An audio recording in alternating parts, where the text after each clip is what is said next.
Et nous étions tout à l'heure au soleil sur la Côte d'Azur pour ce week-end de la Toussaint. Cap maintenant sur la Corse. Nous vous emmenons en week-end à Ajaccio. Car là-bas, même en cette période de l'année, il est encore possible de se baigner. Les amoureux d'histoire et de patrimoine pourront aussi se plonger dans la vie de Napoléon, tant cet enfant du pays y est incontournable. Emmanuel Rouillon et Philippe Pelletier.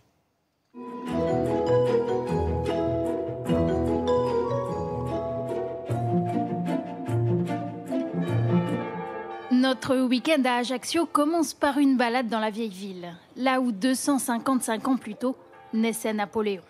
D'ailleurs ici, il veille encore sur les habitants. On le voit en statue prendre un bain de soleil, ou encore comme symbole d'une fromagerie, d'un restaurant et même d'une microbrasserie. Bref, il est vraiment partout. Notre premier incontournable nous mène dans sa maison natale.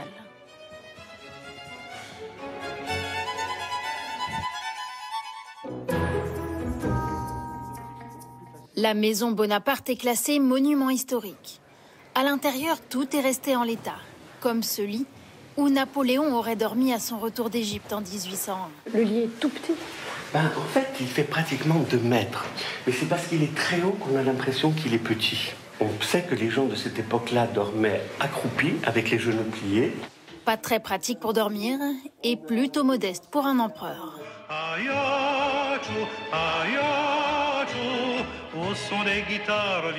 La cité impériale est la plus grande ville de Corse et compte pas moins de 25 monuments classés historiques.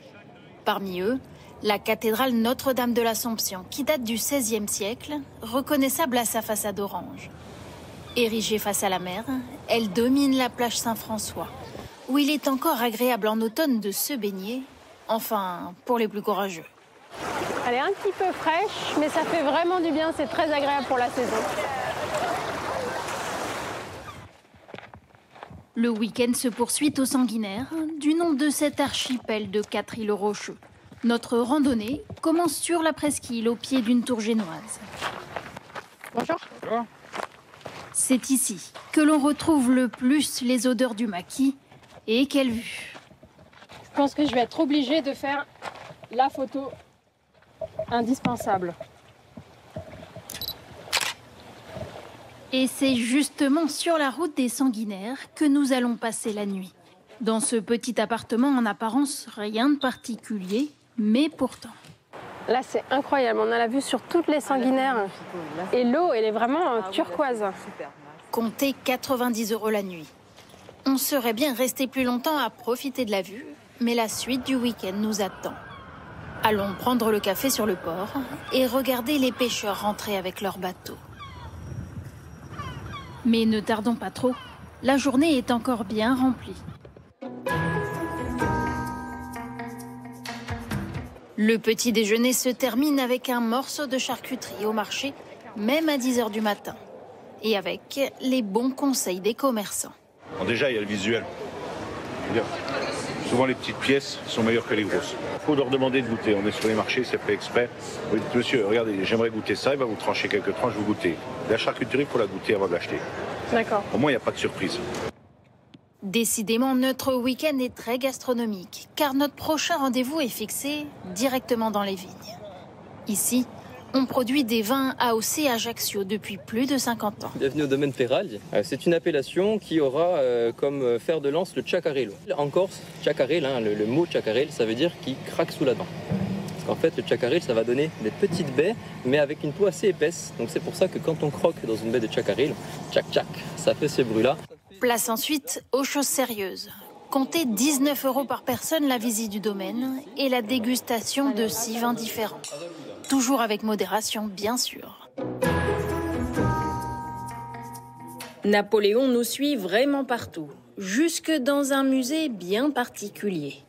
Le Naporama raconte les batailles de l'empereur, uniquement en Playmobil.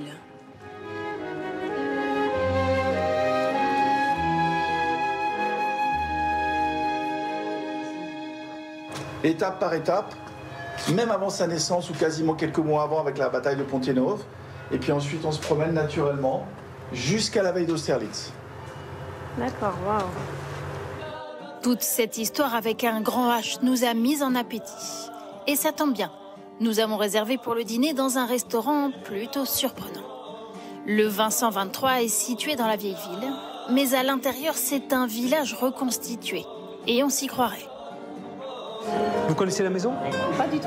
Alors en fait, en venant ici, il faudra vous laisser guider, vous laisser imprégner des lieux d'abord, et vous laisser guider à travers le menu que je vais vous proposer, puisqu'il s'agit d'un menu unique avec une particularité, c'est qu'il est le même tous les soirs depuis 37 ans.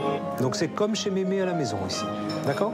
Au menu, la soupe de légumes corses, aux haricots blancs et jambon, qui tient bien au corps comme le veut la tradition. Et le petit détail qui fait vraiment village, c'est qu'on remplit sa carafe à la fontaine. Et c'est au son des guitares que se termine notre week-end.